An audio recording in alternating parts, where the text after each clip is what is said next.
4 innocent children, 13 months of terror, nearly 5 decades without answers. This is the story of the Oakland County child killer, a case so disturbing it created the largest murder investigation in U.S. history at that time. Yet somehow, the killer was never caught. Stay with me, because what happened in this affluent Michigan suburb could have happened anywhere. Between 1976 and 1977, a predator stalked the suburbs north of Detroit, targeting children between ages 10 and 12. What made this case particularly disturbing wasn't just the victims' ages, it was the methodical nature of the crimes. Each child was abducted from a public place, held for days while being cared for, bathed, and fed before being murdered. This earned the perpetrator a chilling nickname: the Babysitter Killer. You might be wondering how someone could abduct multiple children without being caught. This was the mid-1970s, before Amber Alerts, cell phones, and widespread surveillance. Children moved freely through neighborhoods without supervision.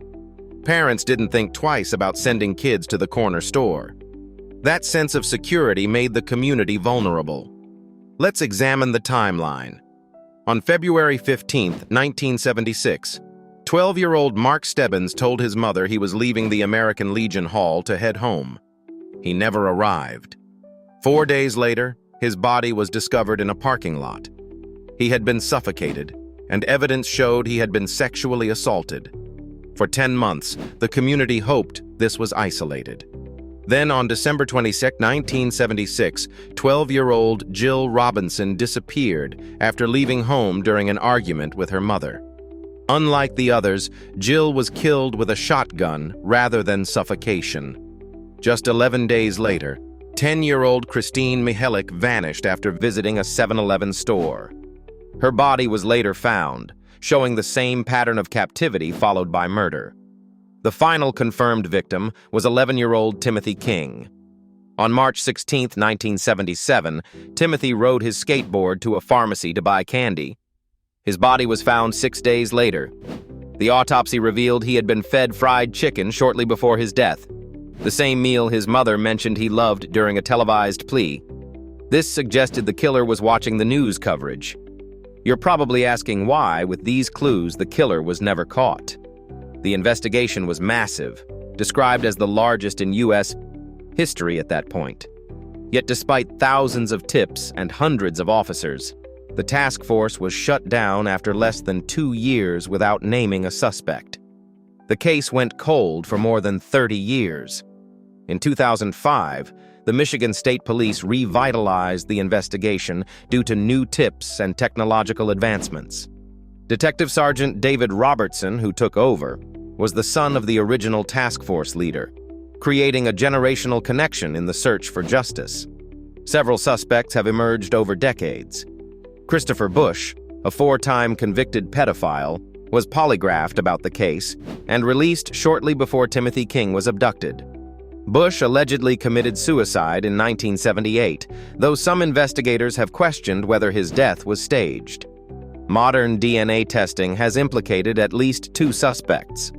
Vincent Gunnell's mitochondrial DNA matched a hair found on Christine Mihelic. Gunnell's was sexually abused by Christopher Bush between the first and third murders.